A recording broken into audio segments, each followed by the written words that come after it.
What's up mga ka-Noipy? Here's your boy Forex Noipy at ito na ang video na kakailanganin mo para maging successful ka sa pagiging trader mo.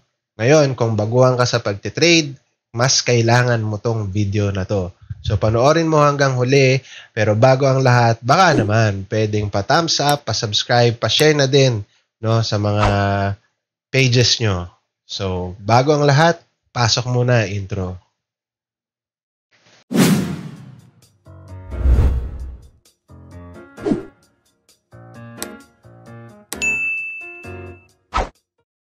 Alright guys, welcome back to my channel. Here's your boy Forex Noipy. At sa video na to, pag-uusapan natin ang pinaka-importanteng bagay na maaring dahilan kung bakit ikaw ay natatalo or hindi nagiging successful sa pagiging forex trader mo, no? Ano yun? Yun ang forex trading psychology. So simulan na natin, pero bago ang lahat, baka naman pwedeng pa-thumbs up, isang like lang dyan, no? Tapos comment ka na rin down below para makatulong siya sa algorithm ng channel natin. Okay? So simulan na natin. Ano nga ba ang nakakaapekto sa trading psychology mo? No? So pag-usapan natin yung mga bagay na nakakaapekto sa trading psychology mo at kung bakit ka natatalo sa mga trades mo. No? So unang-una sa lahat, binuhos ko ang malaking percentage ng pera ko sa forex. Oh no! Oh no. Yan ang unang-unang pagkakamaling nagawa mo or plano mo palang sanang gawin pag nagte-trade ka. Pangalawa, hope. Bakit hope? Okay? Pag-asa. Alright? Hoping na mananalo ang trade na ginawa mo. Mga ka-Noipy, ito'y sobrang mali. Sobrang mali. Pag naglagay ka ng trade mo dyan, tapos magdadasal ka, oh my gosh, sana manalo ang trade ko. Doon pa lang sa ginagawa mong yun, sigurado ko may epekto na yon sa utak mo, sa mindset mo, sa trading psychology mo. Okay? Pangalawa, hoping na hindi mag-stop loss ang trade ko. Siyempre, inverse ng pagkapanalo, mag-stop loss. So, pag nakikita mo yung trade na ginawa mo na unti-unting nalalaglag sa stop loss mo, baka i-adjust mo yung stop loss mo dahil nagmamakaawa ka na baka umakat pa yung price or bumaba pa yung price or sumunod pa siya sa direksyon na gusto mo.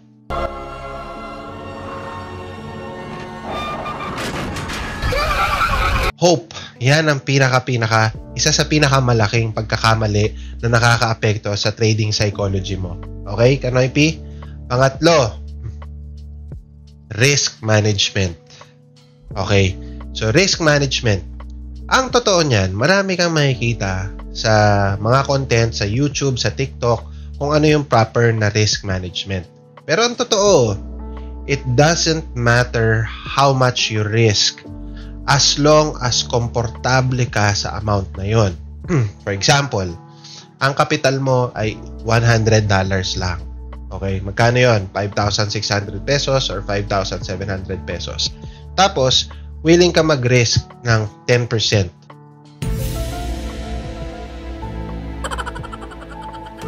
Which is 10% of $100 is $10, which is 570 pesos.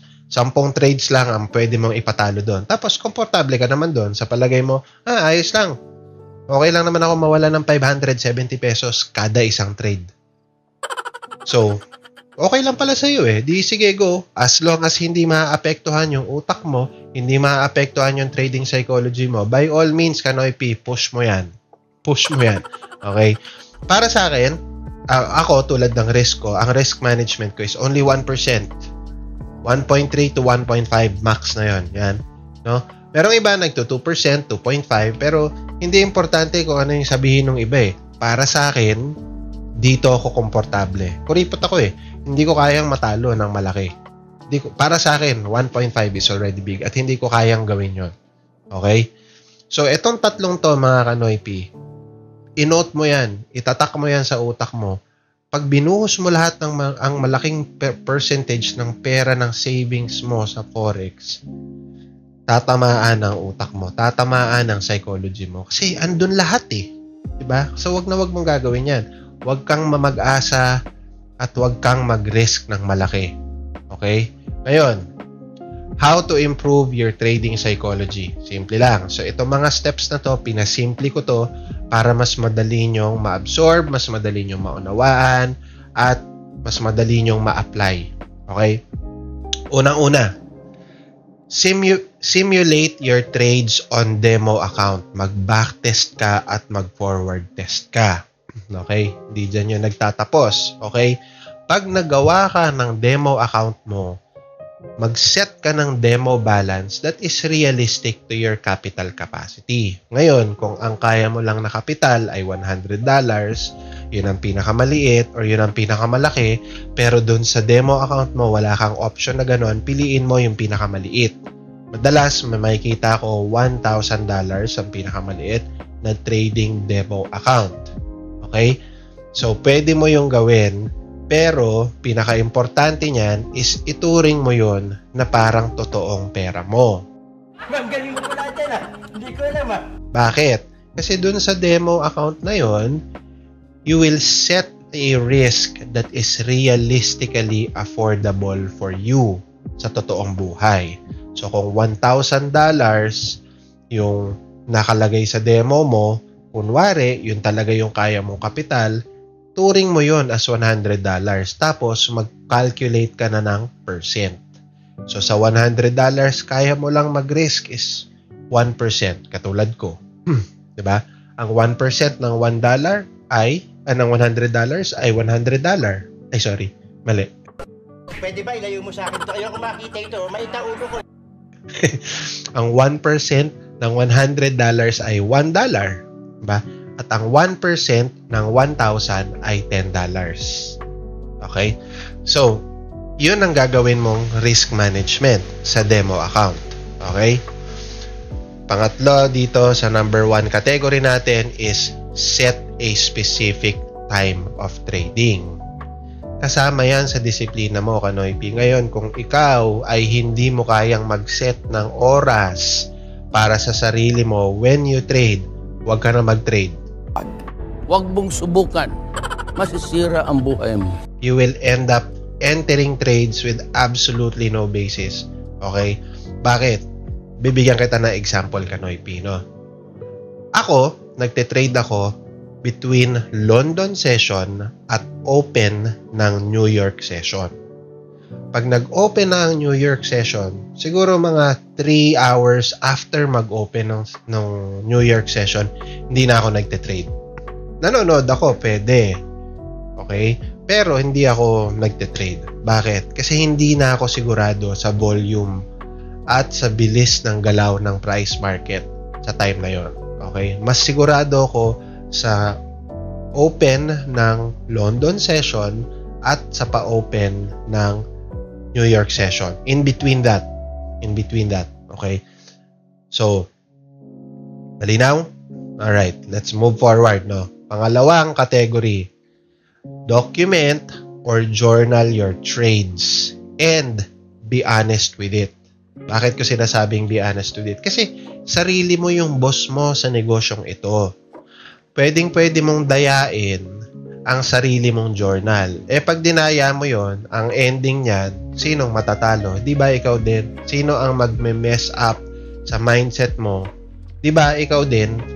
Diba? So, kung kaya mong maging disiplinado sa trading time mo, sure ako kaya mo rin maging disiplinado sa pag-journal ng trades mo at maging honest ka.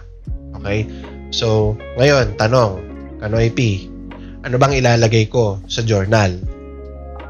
Ayan, pag-uusapan natin. So, ano-ano yon? Lista mo to mga Kanoy P o kaya pause mo na lang yung video tapos balikan mo mamaya. Okay? Ano yon? Unang-una, syempre, anong currency pair ang tinrade mo? Okay? Pangalawa, anong oras ka nag-enter ng trade? Naalala mo, sabi natin, set a specific time for your trading. Ngayon, kung nilagay mo yung oras is outside your time of trading, dito pa lang, alam mo, mali ka na. Okay? Pangatlo, what's your basis of taking your trade? Diba?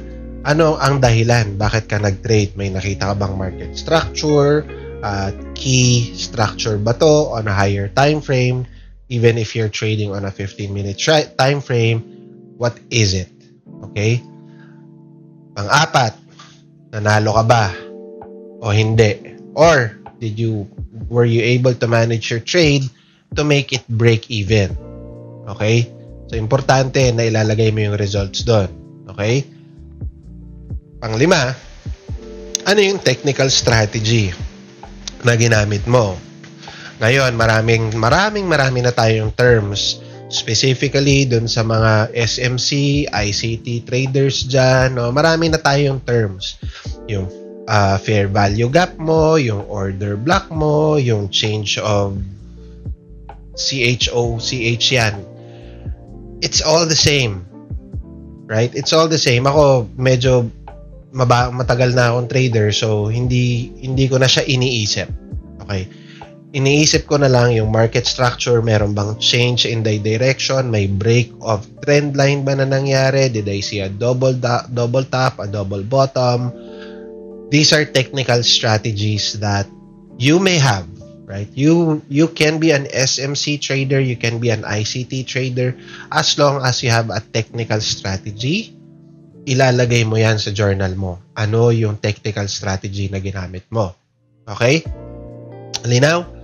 Alright, let's go to the next. The next is, ano yung risk na tinake mo dito sa trade na to? Ano yung risk is nandun yon sa volume or the size of the trade that you took. Nag-one lot ka ba dito sa isang standard lot, which means it's a $10 per pip? So, ang laki nun, di ba? Or did you do a 0.20 lot size? Did you do a 0.5 lot size? Kailangan mo siyang ilagay sa journal mo. Okay? Alright. Ngayon na meron ka nang na-journal, di ba? So, nagtitrade ka na, meron ka nang sinisimulate na demo mo, di ba? Ngayon, the next thing to do is to review your stats every weekend. Okay? Dito mo makikita kung maganda ba yung statistics mo over the last week sa demo account, and alam mo na sinunod mo yung rules mo, and to know if you're doing well or not. Okay? If you're not doing well, Kanoy P, kailangan mong planuhin kung ano yung kailangan mong baguhin. Paano mo malalaman kung ano yun? Balikan mo yung journal mo. Okay? Madalas dyan, baka nagkamali ka, hindi ka nag-enter ng trade sa tamang time na nilagay mo na susundin mo. Gunggong! Barinig kita sa mukha eh! Yung trade na yon, nagbase ka lang purely sa technical strategy mo. Nanalo ka ba or natalo, tapos baka mamaya yung risk na tinake mo, sobrang laki, nag-over leverage ka, right? So, kung hindi successful yung previous week, you have to check anong nangyari. Ngayon, kung lahat naman ng na-journal mo is based on what your rules were, then there's nothing wrong. Ibig sabihin, walang mali. It's just really part of your trading. That's really what it is, right? Kung wala namang mali, sige, don't change anything. Go forward to the next week, right? And let's see. Kasi lahat ng traders, mga Kanoy P, may drawdown. Okay? Baka isa to sa mga linggong yon. Okay? So, move on ka lang and make sure that you're still following your rules. Okay? Malinaw? Alright. So, next. Anong gagawin mo ngayon? Okay. So, mga Kanoy P, anong kailangan gawin? Alright? Kung magbubukas ka ng live account, okay? Huwag kang maglalagay ng maraming pera or huwag mong ibubuhos lahat ng savings mo doon. Okay? Malinaw ba? Only put 10 to 20% of your savings. Okay? Baguhan pa lang tayo eh. Diba? Saka na tayo magdagdag. Let's compound na lang our interest if we're doing well already. If kaya na nating i-manage yung tamang trading psychology, saka natin yung gawin. Okay? Pangalawa, follow your rules no matter what. Siyempre, mga Kanoy P, those are your rules eh. Para saan pat ginawa mo yun kung hindi mo naman susundin? Follow your risk management rules, follow your time schedule, saka huwag kang mangangating mag-trade. Nagmamadali ka ba? Hindi naman, di ba? Trading is about the journey. It's not about getting to the end of the finish line because there's none. Okay? It's a journey that you have to make sure you enjoy and you do what it's worth your time. Okay? Sa mga Kanoy P, ito, napakaganda nito. No? Number 3, basahin mo. Tigilan mo na ang kapapanood ng sobrang daming YouTube trading strategy. Gusto mo bang guluhin ang utak mo? Sobrang daming trading psychology or sobrang daming trading strategy. Gusto mo bang ilagay lahat yung trading strategy na yon sa utak mo? Baka sa isang araw, mga 50 ang trades mo sa isang araw. Malilito ka, mga Kanoy P. Huwag mong gagawin yon. Stick to just one. Okay? Ako, ganun ginagawa ko, mga Kanoy. I don't watch other trading strategies. I don't. Ngayon, or 2 weeks ago, there was one strategy that I was backtesting and forward testing, but I had to formulate that on my own. Okay? I stopped watching trading strategies kasi it's going to mess up with your head. Alright? Ang 4, wag kang magkakamaling wag i-review ang trades mo. Okay? Sobrang importante niyan. Alam ko, mga Kanoy P, mahirap gawin to, no? Pero, ganun talaga eh. Business kasi ang pagtitrade. If you're trading and you're not experiencing pain and difficulty, then you're not trading at all. Okay? Measure your performance through your journal. Napaka-importante niyan. Okay? Ngayon, itong 5 steps na to, pag ito ay religiously mo nang nagagawa, kasama nung pinakita natin sa previous slide, then I believe that you can and you will be successful in your trading journey. Ngayon, paano yun? Pag nagka-drawdown ako, sinunod ko naman to. Kanoy P, normal ang drawdown. Okay? Alam mo, Kanoy P, sa ngayon, lahat ng mga professional traders, lahat ng mga profitable traders, they don't even review their journal on a weekly basis. They review it on a monthly basis. Kasi madami na matagal na. Ngayon, dahil bago ka pa lang, I suggest you do it weekly. Okay? Drawdown measurement, monthly na ang ginagawa ng iba. Okay? I do mine monthly.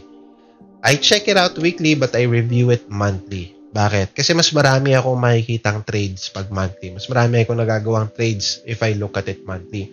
Minsan kasi sa isang linggo, 1, 2 lang. Minsan wala pa. Lalo na kung hindi naman masusunod yung rules ko. Okay? Kung nangangati ako mag-trade, sa demo ako maglalagay. Hindi sa real account. Okay? Alright, mga Kanoy P. So, sa ngayon, eto muna, no? Kasi pinalit natin yung video para mas mabilis yung ma-absorb, mas may matutunan kayo. Ngayon, kung may tanong kayo, please comment down below at pakishare na rin, subscribe na rin kung nagustuhan nyo naman yung video. No? Kung nag-agree kayo sa mga sinasabi ko, please hit the thumbs up. Tapos, meron din akong TikTok, mga Kanoy P. Ang TikTok ko ay Forex Noy P. Ang Facebook ko ay FX Noy P. Lalagay ko yun sa description below. Pwede nyo akong i-add as friend doon or i-follow nyo ako or whatever. Makikita nyo doon yung mga ginagawa ko. Meron din akong Discord and this Discord is absolutely free. Pwede kayong mag-join doon. Ang objective ko lang naman is magkaroon ng Forex community, makapagturo ng libre, walang halong bayad or anything to that effect para sa ikabubuti ng ating mga Kanoy P. Alright? So, maraming salamat kung umabot ka dito sa part na video na to. Maraming salamat sa pagsuporta mo, Kanoy P. Please press the like button and I will see you on the next video.